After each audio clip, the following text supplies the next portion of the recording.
시편 46편도 우리에게 많이 알려져 있고 또 익숙한 그런 대표적인 시편 중에 하나다, 그렇게 우리가 볼 수가 있습니다. 이 시편 46편 이 시를 우리가 여기 지금 구체적으로 지명이 등장하지는 않고 있지만 이 시에서 이야기한 그런 내용들을 여기 이제 하나님의 성, 하나님의 피난처, 이런 얘기를 말하고 있는데, 이런 유형의 시들을 일명 어떤 분들은 그 시온성을 찬양하고 노래하는 시온의 시라고 이제 말을 하기도 합니다. 이 48편, 우리가 이제 그 다음에도 이런 유형의 시가 나타나게 되는데, 거기는 이제 분명히 그 지명을 언급하고 있어요. 그래서 2절에 48편 2절에 보면 터가 높고 아름다워 온 세계가 즐거워하며 큰 왕의 성 곧 북방에 있는 시온산이 그러하도다. 여기 이제 시온이라는 이름을 구체적으로 여기서는 언급을 해서 그게 더 이제 우리가 알게 되는데, 그리고 11절에도 주의 심판으로 말미암아 시온산은 기뻐하고 유다의 딸들은 즐거워한다. 그리고 12절에도 너희는 시온을 돌면서 그것을 둘러보고 그 망대들을 세워보아라. 시온을 노래하는 그런 시로서 이제 46편도 바로 그런 유형으로 보는 시온에 대한 그런 그 찬송을 말해주는 그런 내용으로도 보기도 합니다. 그런데 그런 어떤 지명에 대한 그런 시로 이걸 볼 수도 있지만, 또 어떤 분들은 이 시가 하나님에 대해서 확신을 가지는, 하나님을 아주 철저하게 신뢰하고 확신을 가지는 신뢰의 시. 근데 이제 이 신뢰의 시에도 그냥 예를 들면 시편 18편 같은 데서는 나의 힘이 되신 여호와요, 이렇게 말해요. 나의 힘이 되신 여호와, 나의 하나님.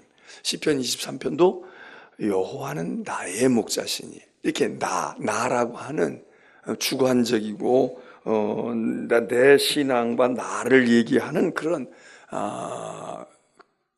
신뢰를 나타내는 시도 있는데, 여기 있는 이 시는 우리의 피난처와 우리의 힘이 되신다, 이렇게 공동체적인 그런 신뢰를 나타내는 시다. 그래서 공동체 신뢰의 시다, 이렇게 이제 보기도 합니다. 사실 신앙에 이 두 가지가 다 중요한데, 주관적인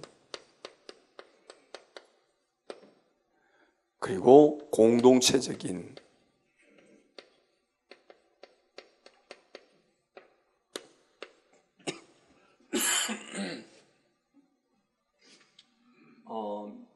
근데 예를 들어서 하나님에 대한 신앙과 하나님을 경험하는 부분에 있어서도 이 하나님을 나의 하나님으로 경험하는 게 무엇보다 중요하죠. 여기서는 나의 하나님이에요. 우리 아버지가 믿음이 좋고 우리 어머니가 믿음이 좋아서 우리 어머니의 하나님, 우리 아버지의 하나님, 뭐 이렇게 해도 나쁘지는 않지만, 그것보다는 그 하나님이 내 하나님이어야지. 아브라함의 하나님, 이삭의 하나님이 있어도, 구약의 하나님이 있고 모세의 하나님이 있어도 그 하나님이 중요한 건 바로 그 하나님이 나의 하나님이야, 이렇게 돼야지. 그냥 하나님을 객관적으로 그렇게 말하는 것으로 끝나버리는 것, 그것은 그렇게 바람직하지 않죠. 그래서 시편에도 나의 힘, 나의 하나님, 나의 목자, 나의 방패, 이렇게. 그래서 신앙은 가장 기본적이고 그리고 우선적인 것은 내 하나님이냐. 그 야곱도 그 하나님을 자기 할아버지 아브라함의 하나님, 자기 아버지 이삭의 하나님, 그렇게 생각을 하잖아요. 대개 다 우리가 신앙을 이제 자기가 집안이 전혀 믿지 않았는데 내가 어떻게 교회를 다니게 되고 믿음의 생활을 하게 되면 그 사람은 처음부터 나의 하나님 이런 경험이 되지만, 부모가 신앙생활하거나 가문이 신앙생활 해가지고 그냥 어려서부터 이렇게 어릴 때부터 엄마 아버지가 교회를 데리고 가니까 그냥 저절로 크리스천이 된단 말이죠. 저절로. 그래서 그렇게 자라는 아이들은 하나님, 우리 엄마가 하나님 잘 섬겼어, 우리 아버지가 하나님 잘 섬겼어, 이렇게 생각하고 그냥 나도 그래서 그냥 교회 다녔어, 이러는 신앙으로 그냥 거기서 그냥 머물러 버릴 수가 있다 이거죠. 그래서 야곱도 그 아버지를 속이고 형에게 미움을 받아가지고 도망질을 치고 베델로 가기 전까지, 광야에 나가 있기 전까지는 그냥 우리 조상의 하나님, 우리가 조상 섬기는 것처럼 조상의 하나님, 우리 할아버지의 하나님, 우리 아버지의 하나님이지 나는 내가 하나님하고 내가 특별히 뭘 몰라 이랬었는데, 광야에 이제 하란으로 도망가면서 광야에서 머물게 될 때 비로소 거기서 야곱이 하나님이 이게 할아버지의 하나님, 아브라함의 하나님, 내 아버지 이삭의 하나님만이 아니라 나의 하나님, 야곱의 하나님이로구나. 이거를 거기서 하나님께서 계시하시잖아요. 난 너의 하나님이다. 난 너의 하나님이다. 그래서 야곱이 거기서 비로소 여기가 하늘의 문이네. 나는 집 떠나올 때 하나님도 두고 오는 줄 알았어. 하나님을 나는 그냥 아버지 집에, 우리 가문 속에 있는 우리 고향에 하나님이니까 하나님 거기 계신 줄 알았는데, 그 하나님이 여기까지 동행하시고, 그리고 하늘의 사다리를 보고 하나님의 보좌에 주의 사자들이 오르내리는 것을 보고 그 사다리가 자기를 향하여 쫙 뻗어져 있는 그런 모습 속에서 하나님이 여기가 하늘의 문이로구나. 여기가. 그리고 그 하나님이 나의 하나님이로구나. 이런 경험을 하잖아요. 그래서 야곱도 당당히 아브라함의 하나님, 이삭의 하나님, 그리고 야곱의 하나님이라는 이스라엘의 공동체의 하나님의 이 세 할아버지, 그리고 아버지, 그리고 야곱에 이르는 이 명칭이, 그래서 아브라함의 하나님, 이삭의 하나님, 야곱의 하나님, 그렇게 이제 자리를 잡는단 말이죠. 이런 건 성경에서 예를 들어서 여호수아도 마찬가지잖아요. 여호수아도 많은 경험을 하고 모세의 오른판 노릇을 하고 그리고 광야 40년을 다 산전수전을 겪고 그랬지만, 막상 모세가 떠나고 모세의 후계자로 자기가 택함을 받았을 때 여호수아의 마음속에 두려움이 생긴단 말이죠. 이거 어떻게 감당할까? 이거 대 하나님의 종이었던 모세도 감당지 못한 걸 내가 어떻게 감당할까? 그럴 때에 하나님께서 그 여호수아에게 나타나실 때 여러 가지 말씀을 하시지만은 그 중에 중요한 게 뭐예요? 내가 모세와 함께 한 것처럼 내가 너와 함께 할 거야. 너 그동안에는 모세의 하나님으로 그냥 우리 주군이신 모세의 하나님, 그리고 모세의 하나님을 네가 찾고 모세의 하나님을 힘입고 살았지만, 이제 아니야. 모세가 왜 모세냐? 모세는 내가 함께 했기 때문에 모세야. 그러면 너 여호수아, 너도 내가 함께 하면 너는 또 하나의 모세가 될 수 있는 거야. 모세를 함께 했던 나 여호와가 너와 함께 하느니라. 이 확신이 여호수아에게 확 오잖아요. 그러니까 오늘 그런 의미에서 나의 하나님이라는 걸 경험하는 것이 중요하다. 그래서 신앙은 주관적이죠. 내 신앙이야지. 흔한 말로 내 아내가 신앙생활 잘하니까 나는 그냥 천당 갈 때 그냥 아내 치맛자락 붙들고 가면 되지요. 농담 삼아 이제 그러는 사람들도 그전에는 있었는데, 그건 아니죠. 신앙은 내 하나님이냐. 그래서 웨슬리도 웨슬리도 그랬잖아요. 선교사로 복음을 전하러 가고, 예수 그리스도가 온 세상의 구주야. 온 세상, 그러니까 북아메리카에 있는 그들도 예수가 구주가 되실 수 있는 거야. 그리고 선교하러, 요즘으로 말하면 뭐 아프리카 가는 것쯤 되는 그런 미지의 세계를 향해 그렇게 선교의 열정을 품고 있었던 웨슬리인데도, 웨슬리의 마음속에 예수가 하나님의 아들이고 예수가 세상의 구주가 되시고 예수가 십자가의 죽으심으로 온 인류가 구원을 받았다는 것은, 그거는 알고 있었는데, 정작 웨슬리가 결정적으로 정말 이거 맞나? 이거 정말 내 신앙이 그런가? 그리고 자기 신앙에 넘지 못할 그런 봉우리 하나가 있었는데, 그게 뭐냐면 바로 네가 전하는 그 예수 그리스도가 하나님의 아들도 좋고 말이야, 뭐 온 세상의 구주도 좋은데 너의 구주냐? 예수가 너의 구주라고 하는 것을 당신이 마음속에 확신합니까?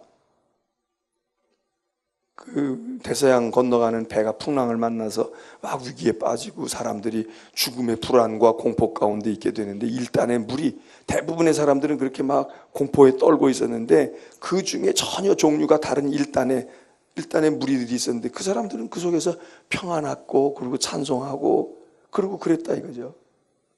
어떻게 이 사람들이 어떻게 그럴 수 있을까? 나는 지금 선교사로 가는데 나도 저 사람들과 똑같이 나도 마음이 불안하고, 이러다가 죽는 거 아니야? 이런 생각이 꽉 지배하고 있는데 어떻게 이 사람들은 말이야, 똑같은 배 안에서 똑같이 상황이 벌어졌는데 이 사람들은 평온함 가운데서 찬양을 할 수 있을까?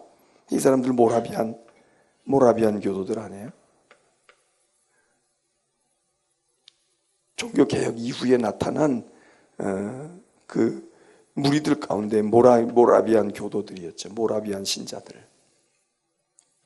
그래서 웨슬리가 이 사람들을 보고 도대체 나하고 저 사람들하고 똑같이 하나님 믿고 있는데 다른 게 무엇일까? 그리고 그때의 차이가, 이 사람들은 예수가 나의 구주라고.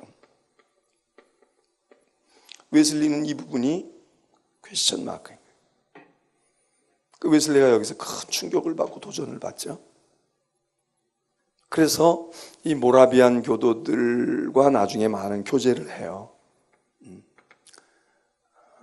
이 모라비안 교도들이 어떻게 신앙을 가지고 있는가, 웨슬리가 이제 그렇게 해서 이 모라비안 사람들과 매우 가까이 지내고 그 영향을 많이 입어요. 물론 나중에는 이 모라비안들이 가지고 있는 그들의 또 다른 약점을 보고, 그리고 웨슬리가 이제 독립을 하게 되는데, 웨슬리는 웨슬리의 길을 걸어가지만 우리 감리교의 신앙에 이 모라비안 교도들이 가지고 있는, 다시 말해서 구원의 확신이 있느냐, 이 문제에 대한 것이 바로 감리교 신앙의 아주 중요한 부분으로 온단 말이에요. 예수가 너의 구주이심을 너는 확신하느냐? 세상의 구주라고 말하지 말고 너의 구주임을 확신하느냐? 이 문제에 대한 대답을 가져야 된다. 그래서 사실 이게 구원의 확신의 문제하고도 이 직결이 되는 건데, 구원의 확신의 문제는 엄밀하게 따지면 장로교적인 것보다는 감리교적인 거예요. 사실 장로교는 구원의 확신이라는 문제도 내 마음대로 생각할 수가 없어. 절대 주권자이신 하나님께 맡겨 있는 거예요. 하나님이 아셔. 그리고 하나님이 나를 예정하셨어, 이런 확신을 가지기 때문에 내가 난 구원을 받았어 이렇게 얘기하지만, 사실 하나님이 예정하셨는지 안 하셨는지는 하나님이 알고 계시는 거예요. 근데 이 모라비안이나 감리교나 이런 사람들은 어떻게 되냐면, 이 확신이 예정되어 있는 확신이 아니라 내가 확신을 가지는 거에 달려 있어요. 그러니까 이거를 꼭 피해갈 수 없는 질문이라고. 구원 받았어요? 이 얘기는 무슨 이단들이 하는 이야기가 아니라, 뭐 언제 어느 시에 어디서 그랬어요 이러고 이제 그 사람들은 그렇게 자꾸 그거를 따지고 들어오지만, 그런 시점, 그런 것들이 아니더라도 그 뿌리는 이런 거예요.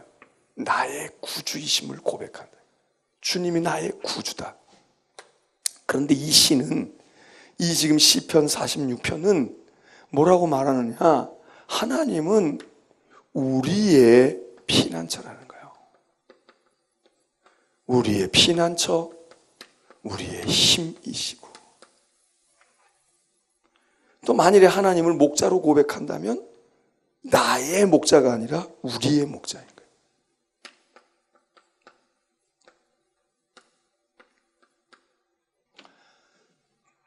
그래서 신앙, 우리의 믿음은 사실 이 공동체적인 것과 주관적인 것이 같이 있어야 돼요.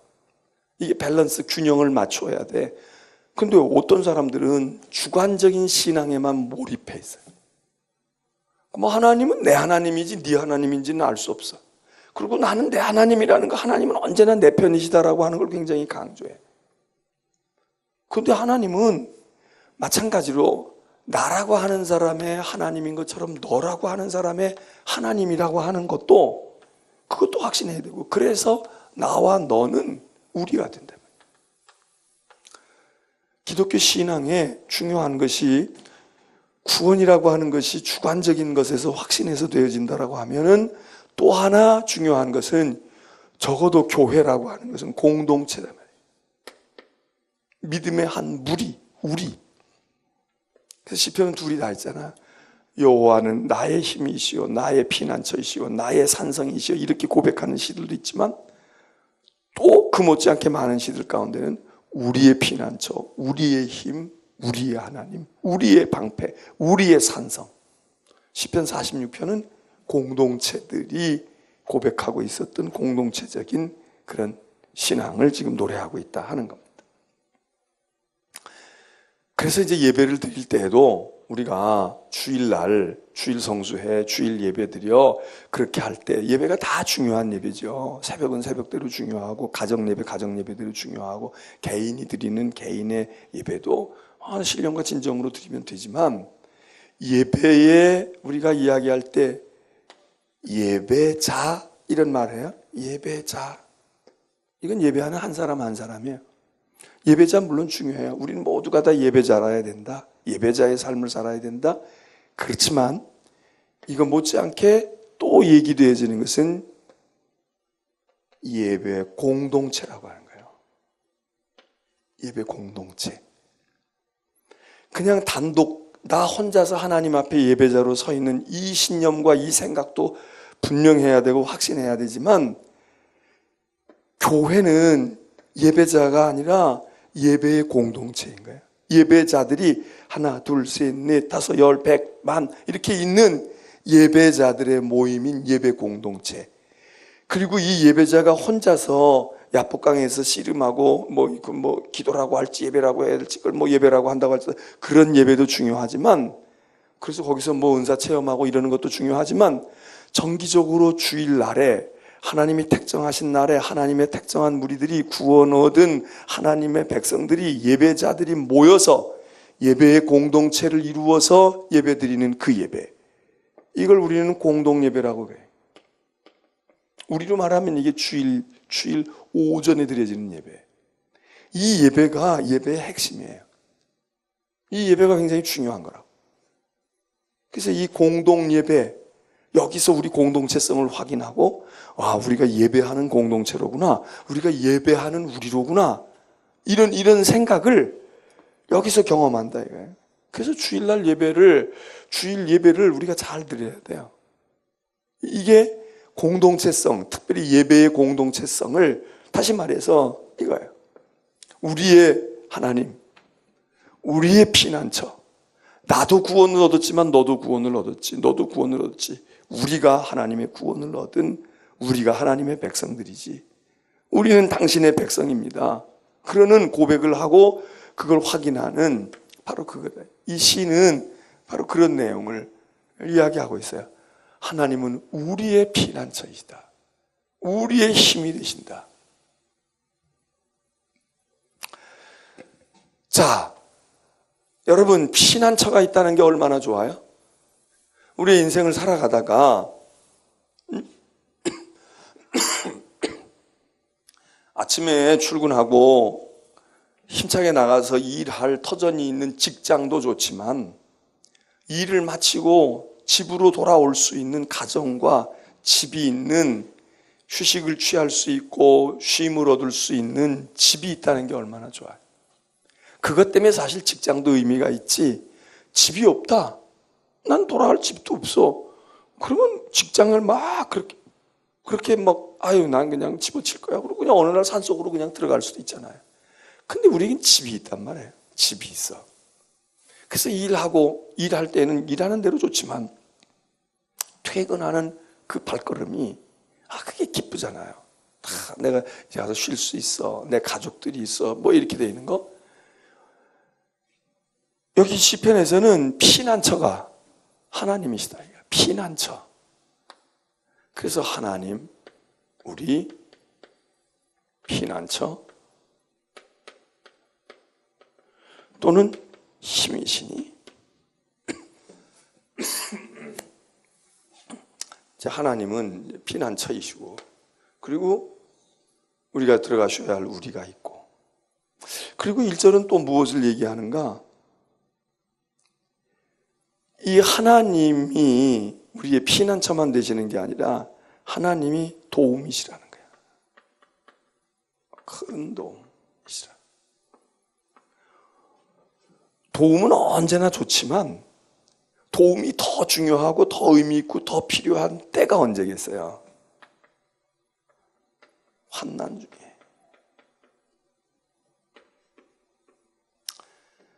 그냥 평탄할 때도 도와주면 좋지요. 내가 그냥 자리에 앉아서 일어날 때, 이렇게 털퍼덕 주저앉았다가 일어날 때 누가 손잡아주고 이렇게 주면, 그러면 좋지요. 운동하는 선수들이 그렇게 패기가 있고 그렇게 힘이 좋은 선수들이지만, 축구하던 선수든지 배구하던 선수든지 농구를 하든지 하다가 서가지고 다 해야 되는데 그라운드에 넘어진단 말이에요. 그러면 어떻게 해요? 그냥 자기가 딛고 일어날 수도 있어.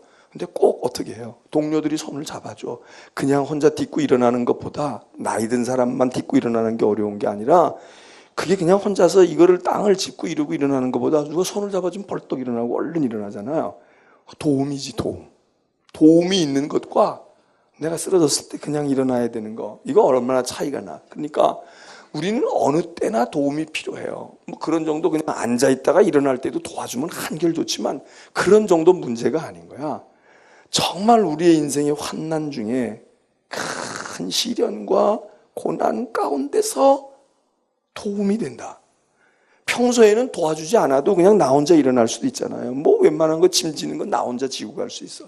근데 어떤 때는 진짜 도저히 혼자서 할 수가 없어. 도저히 내 힘과 내 능력으로 할 수가 없어. 근데 다 막막한 거야. 아무도 손잡아주는 사람도 없고, 내 짐을 덜어가는 사람도 없고, 나를 위로해주는 사람도 없고, 그럴 때 돕는 자가 있다. 도움이 있다. 이게 우리 인생에 얼마나 필요합니까? 이게 얼마나 중요해.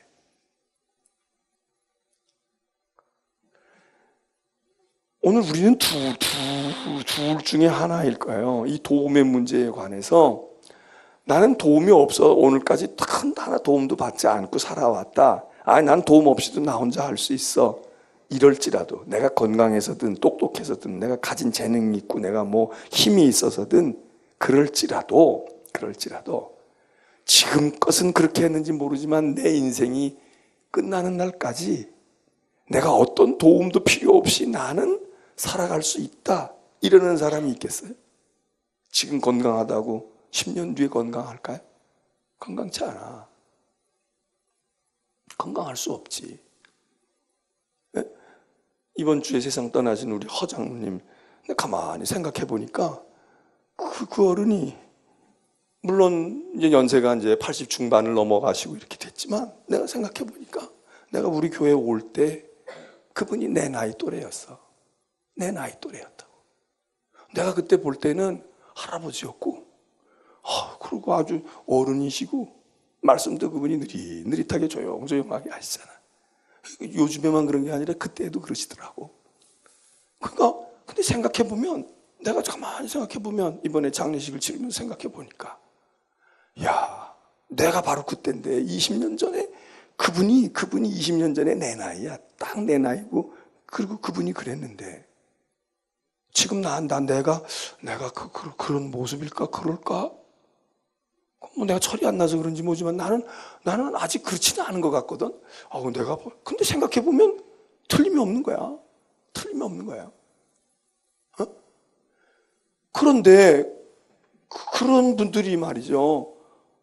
그분들도 나이가 들고 그러면 정신도 왔다 갔다 하고 의지를 해야 되고 어렸던 자식에게 그래서 위로도 받고 뭐라고 얘기하면 그래 알았어 그랬고 이번에 우리 장례를 치르면서 부인 되시는 박갑숙 장로님 말이에요. 그 장로님도 뭐 더 20년 전엔 더 그러셨지만 그런 분인데 그분도 이제 이렇게 20년의 세월이 지나가니까 이제는 그냥 누구를 다 보살펴주고 다 이랬던 분인데 이제는 그분도 누군가에게 의지해야 될 단계가 되시고 자식들에게도 의지해야 되고 뭔가 누군가가 그분을 보살펴 줘야 되는 이런 시절이 오잖아. 그러니까 지금까지는 내가 도움이 필요 없어. 이래도 그런 사람일수록 생각해야 될 건 이제 내 인생을 살아가다가 내가 도움이 필요할 때가 오겠구나. 그리고 그게 지금껏 살아오는 동안에 별 도움이 없는 사람일수록 사실 어느 때인가 그냥 늘 도와주기만 하고 늘 누구를 부추겨주고 늘 누구를 힘들여 이렇게 해주기만 했던 사람이니까 그게 낯설 수가 있어요. 도움을 받는다는 게 야, 내가 어쩌다가 이렇게 됐지? 내가 어쩌다가 이렇게 됐지? 이게 적응이 안 될 수도 있어. 그런데 그런 분들일수록 어느 순간 어느 때 또는 그때로부터 그 이후에 진짜 도움을 받아야 돼. 진짜 도움을 받아야 된다고. 우리 부모들이 뭐 다 도와주던 분들이에요. 근데 어느 날인가부터는 자식들에게 도움을 받지 않을 수가 없게 되는 거예요. 말 한마디도 그렇고 뭣도 그렇고. 근데 도움이 있는 인생과 도움이 없는 인생이 얼마나 달라요. 또 이미 여러분들은 과거에 이런 도움이 필요했었던 때가 그런 환난과 시련이 여러분의 인생의 과거에 있었을 거예요. 있었던 분도 많아. 그때 어떤 사람이 날 돕기도 하고 부모에게 도움을 받기도 하고 교회에서 어떤 믿음의 사람들에게 도움을 받기도 하고 이렇게 도움을 받은 거예요. 오늘도 아까 저녁에 어떤 분이 전화를 주셨어요. 목사님, 우리 남편이 병원에 입원했는데 내일 수술해요. 목사님 그냥 가시지는 말고 그냥 기도만 해주세요.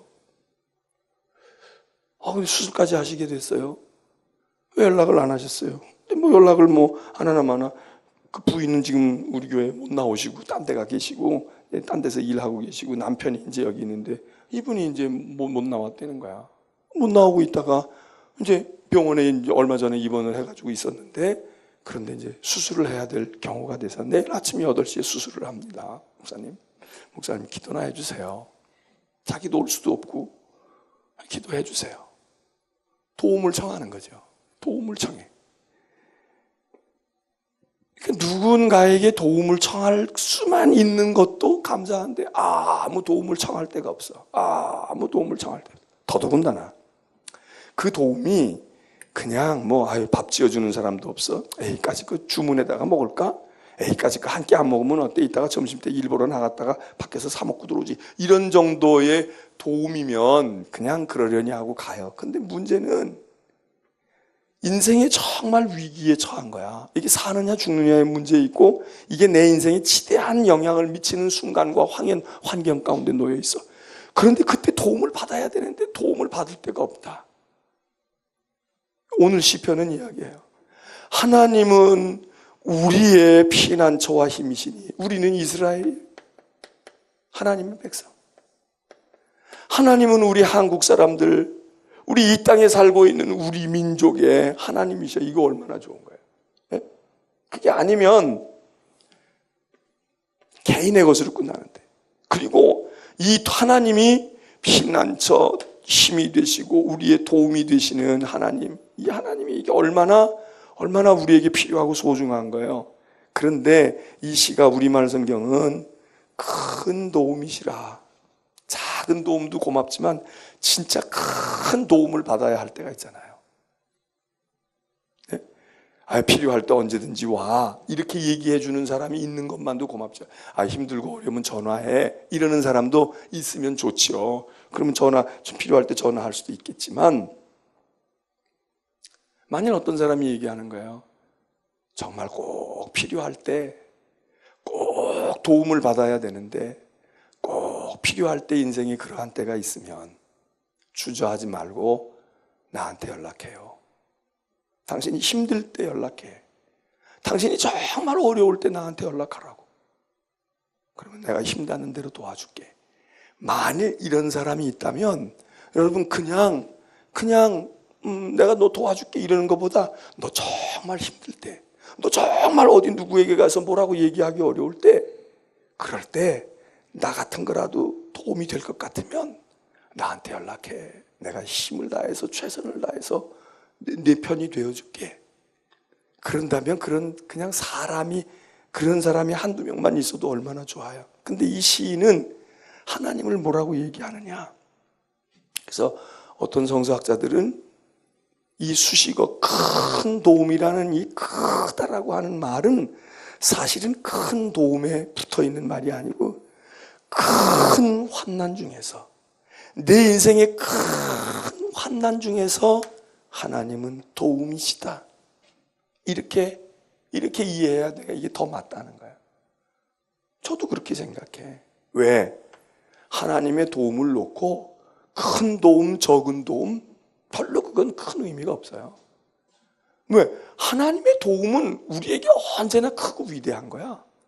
하나님의 도움은 고린도전서에 있는 이야기로 말하면 하나님의 어리석음이 인간의 지혜보다도 뛰어나. 근데 하나님의 지혜, 하나님의 어리석음, 이게 무슨 상관이 있어요? 우리에게는 다 너무도 위대한 거야. 그냥 하나님의 지혜가 있으면 작은 지혜라도 우리에게는 뭐든지 그게 다 해결돼. 그러니까 사실은 하나님의 큰 도움을 주세요 이러지 않아도 돼. 하나님 우리를 도와주세요. 그래서 하나님이 우리를 도우시기만 하면 돼요. 이걸로 돼. 근데 이 크고 적은 건 더 어디에 영향을 주느냐? 우리가 겪는 환난에 영향을 줘요. 어떤 어려움은 그냥 우리 혼자서도 극복할 수 있어. 조금 힘들고 조금 시간 걸릴 뿐이지 극복할 수 있어. 근데 어떤 거는 이게 큰 환난이. 인생에 이런 큰 시련이 한 번 오는 사람도 있고 두 번 올 수도 있고 서너 번 올 수도 있는데 이거는 자질구레한 게 아니라 정말 어떻게 할 수 없는 큰 환난을 당할 때 문제는 그때에 도움이 있냐 이거예요. 이 시인은 얘기하는 거예요. 큰 환난 중에서 막 산이 빠지고 그리고 바다가 막 해일이 일어나고 땅이 흔들리고 어떻게 할 수가 없는 거예요. 이 엄청난 내 인생의 우리 역사의 환난의 날에 하나님이 우리의 도움이시다. 이 확신을 가지고 이런 확신을 가지고 있는 것과 그렇지 않은 것. 그래서 이 시편은 지금 그거를 이야기하거든요. 하나님은 우리의 피난처야. 나의 피난처만이 아니라 너의 피난처도 되신다. 야 아들아, 이 아버지가 어떻게 살아왔는지 너는 잘 모르겠지만 말이야, 내 인생 여기 올 때까지 하나님이 내 피난처였어. 나 북한에서부터 내려왔고 말이야, 형제도 다 두고 이러고 와서 혈혈단신으로 이렇게 있었지만 하나님이 내 인생의 피난처이시지. 아들아, 그 하나님은 너의 피난처도 되시는 거야. 하나님은 너와 나 우리의 피난처시란다. 손자들아, 이 할아버지가 이제 이렇게 죽어가지만 말이야, 이제는 할아버지 다 늙어서 너의 힘이 될 수 없지만 너희의 도움은 내가 아니라 하나님이야. 이 할아버지가 하나님의 도움을 많이 받았거든. 네 아버지도 하나님의 도움을 받아서 이렇게 된 거야. 그 하나님이 너희도 우리 가정에, 우리 가족에, 우리의 하나님이 도움이시다. 이 신앙이에요. 그 환난 중에 하나님이 도움이라고 하는 것도 좋지만은 환난 중에 내가 인생의 이 환난은 다 만난단 말이에요. 이미 만난 사람이 있고 아직은 안 만났어. 그런데 인생에 죽는 날까지 이 환난이 안 오겠어요? 아우 그냥 나는 평탄하게 살다가 평탄하게 죽을 거야.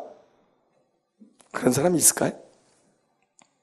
그러니까 환난을 안 만난 분은 앞으로 만날 환난을 생각하면서 하나님이 나의 도움이 되셔야지. 하나님의 나의 도움이셔. 이 신앙을 가져야 하는 거고, 또 과거에 이미 환난을 만났어요. 앞으로도 만날 가능성이 있지만 이미 만났던 분들, 하나님을 도움으로 삼아서 이긴 분도 있고 그때는 어떻게 모면을 했어. 그때는 어떻게 지났는데 그때 믿음이 없었어. 하나님을 그 환난 날에 도움으로 삼아야 되는데 하나님의 도움을 받은 게 아니라 어떻게 사람의 도움으로 헤어났어. 어떻게 헤어났다고. 그거를 요행으로 여길 것이 아니라 내가 과거에는 그냥 젊었기 때문에 그래도 병도 극복했고 그때는 뭐 누가 어떻게 해가지고 아버지 재산도 좀 있어가지고 내가 사업 들어먹었지만 아버지가 땅 팔아가지고 나 그래도 다시 기사회생할 수 있게 되었고 했을지 모르지만 앞으로의 나의 인생 속에서 만나는 환난이나 시련 큰 파도가 몰려올 때는 하나님이 나의 도움이시니까 내가 전에는 보험 안 들고 실손보험도 없고 건강보험도 없었는데 그냥 어떻게 해가지고 좋은 선생님 만나서 아주 염가에 치료해주고 그래서 내가 치료비 조금만 내고 돈도 없었던 내가 그리고 그냥 인사하고 고마운 마음으로 나왔지만 그렇다고 또 그런 의사 선생님 만날 거라만 생각하고 있으면 되겠어요?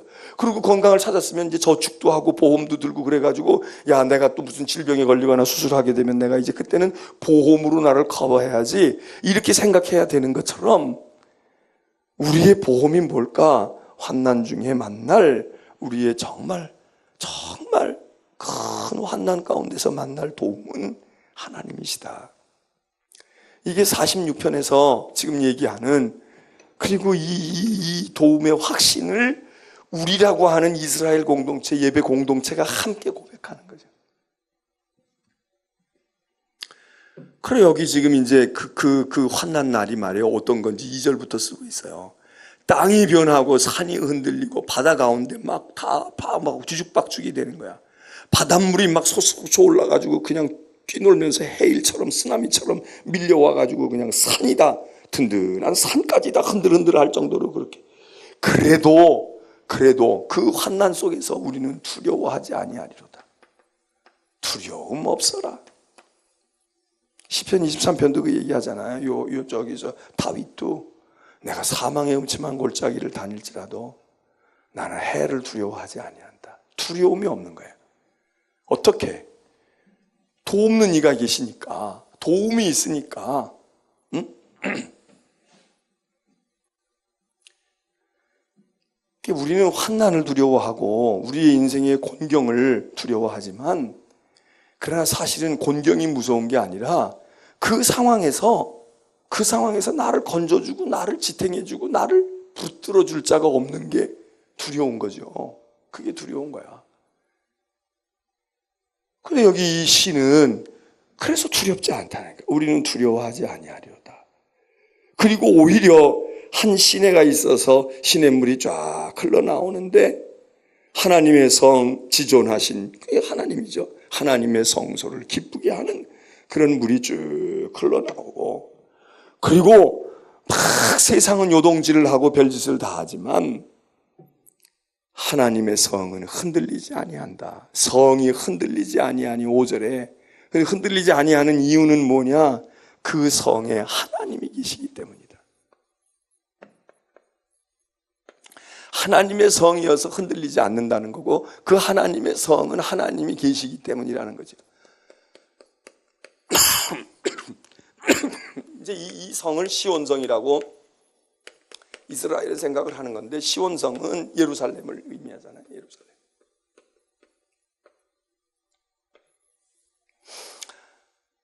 이제 48편에는 더 구체적으로 얘기하는데 이 시온성이 터가 높고 아름답다는 거예요. 터가 높고 그러니까 이렇게 산봉우리가 있는 거예요. 그러니까 이 산이 높잖아요. 옛날에는 다 이 높은 산에 뭔가 요새를 만들고 성을 쌓고 이렇게 하면 적군이 쳐들어오지 못하고 그러는 거예요. 근데 이 성이 흔들리지 않고 이 산이 흔들리지 않는 이유는 산 꼭대기에 있으니까 바닷물이 못 올라온다? 또는 이 산은 든든한 안반 위에 있으니까 이런 이유가 아니에요. 그런 이유가 아니야. 이 성이 높아봐야 이 시온산은 예루살렘인데 예루살렘을 어떤 성경에 보면 예루살렘 언덕이라고 말한다고. 언덕. 이게 무슨 뭐 백두산 같아요? 아니면 무슨 뭐 에베레스트 산 같아? 그런 산에 비교해 보면 이건 그냥 뒷동산도 안 되는 거야. 그냥 언덕이잖아. 예루살렘 가봤잖아요, 다. 예루살렘 골짜기에 그냥 조금 올라가면 예루살렘 언덕의 시온성이라고 말할 수 있어. 그런데 이스라엘 사람들은 하나님의 백성들은 이게 보통 산이 아닌 거예요. 이게 보통 성이 아니야. 그게 보통 성이 아닌 이유는 다른 데보다 고지가 높아서거나 아니면은 이게 무슨 튼튼한 안반의 돌산이어서가 아니라 이 성이 하나님의 성인데 하나님이 계시기 때문이다. 하나님이 계시니까. 하나님이 여기 털을 잡고 딱 좌정하고 계시니까 하나님이 성중에 계시니까 성이 흔들리지 않는다. 여기 지금 6절에 5절에 그 얘기하잖아요. 하나님이 그 성중에 계시매. 그럼 하나님이 내 인생에 계시면, 내 인생 가운데 계시면 내 인생에 계시는 거기가 시온이지. 그러니까 흔들리지 않는 거예요. 이유는 딴 데 없어. 이 산은 남들이 볼 때는 이게 그까짓 것 언덕에 불과한 거야. 이까짓 걸 못 점령해요. 이까짓 게 무슨 위력이 있어. 그거 아니야. 그런데 이 사람들이 큰 확신을 가지는 이유는 이게 그냥 있는 산이 아니야. 그냥 산으로만 보지 마라. 여기는 하나님의 산이야. 하나님의 성이거든. 그러니까 이 성은 흔들리지 않아. 예루살렘은 흔들리지 않아. 하나님의 성은 흔들리지 않는다고. 그리고 우리는 여기에 있어. 예루살렘에 있어. 이 성이 있으니까 이게 우리의 피난처야.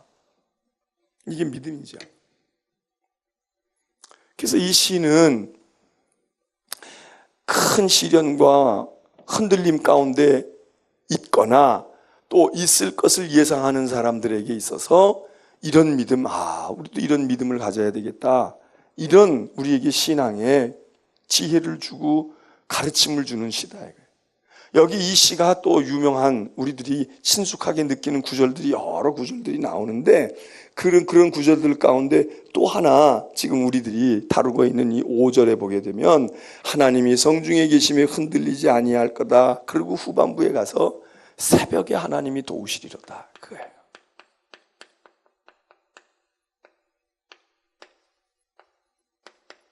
우리 이 말 다 알잖아요.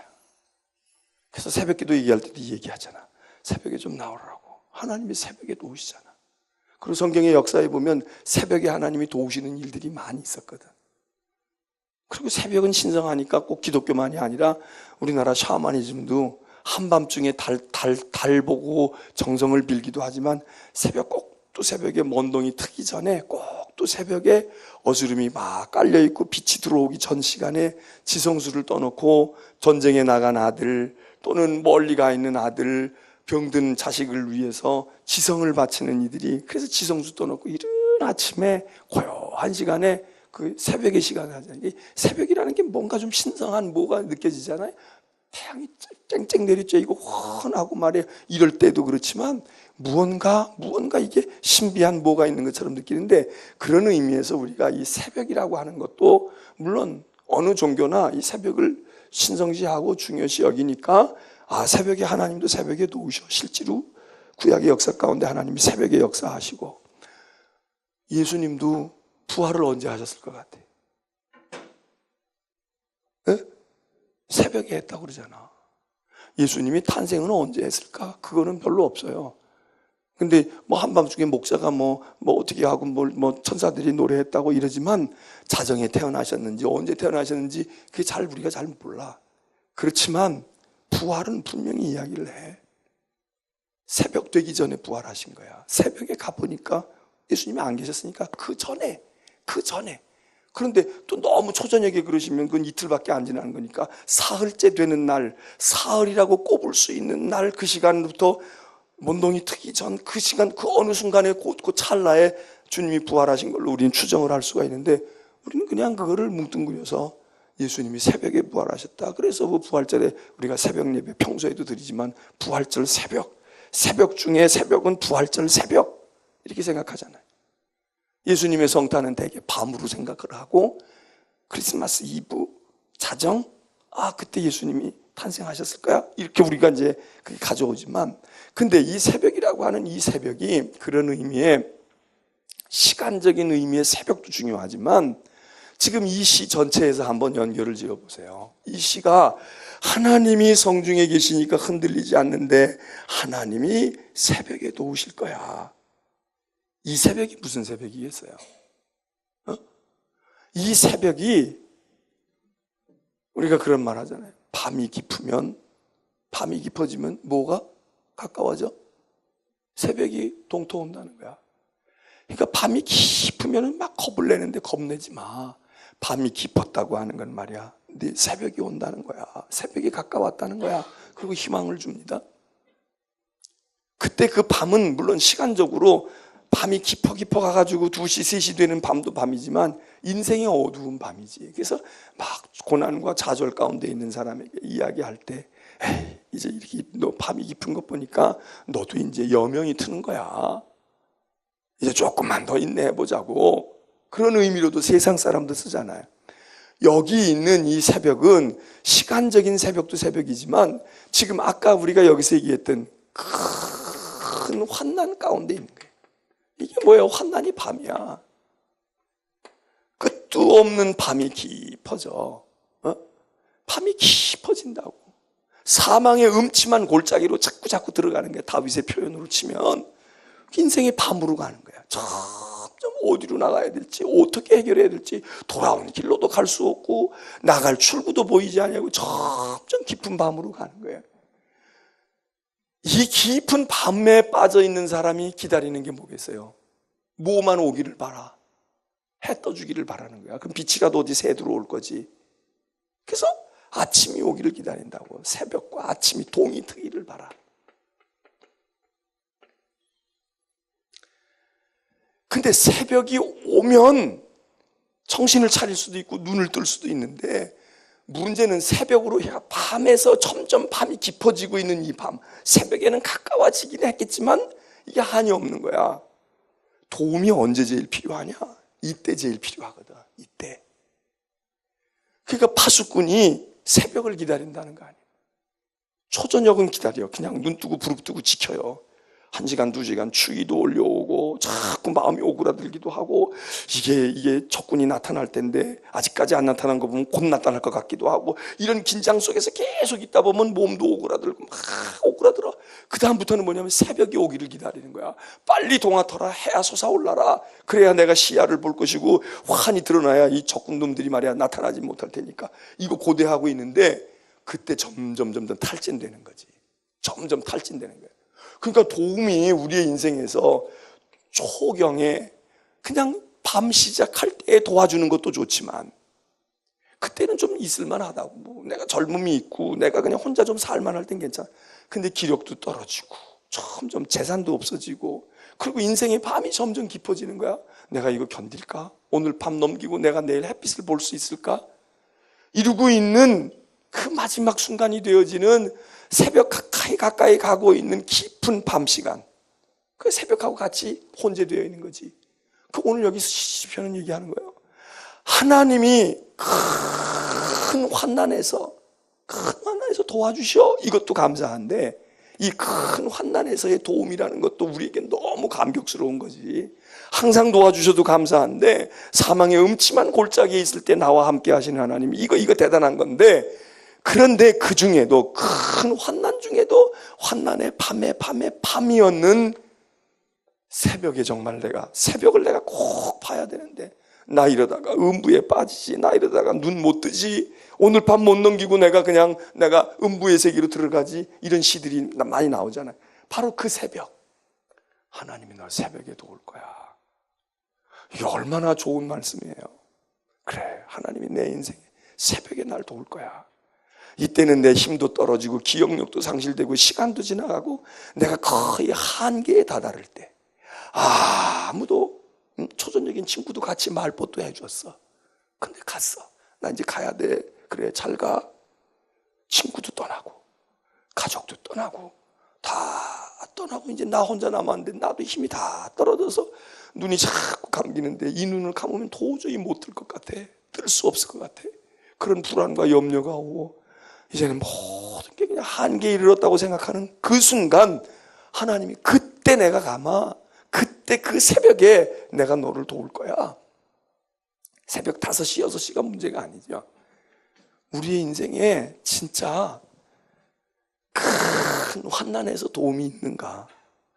우리 아들이 큰 도움이 될까? 내가 물질이 있으니까 그게 정말 나에게 도움이 될까?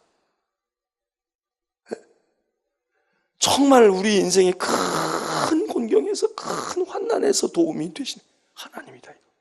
그리고 그것의 가장 정점에서 아무도 손이 미치지 않는 거기서 그 새벽에 와야 되는데, 새벽을 봐야 되는데 그때에 새벽을 깨치고 오시는 분, 그 하나님이시다.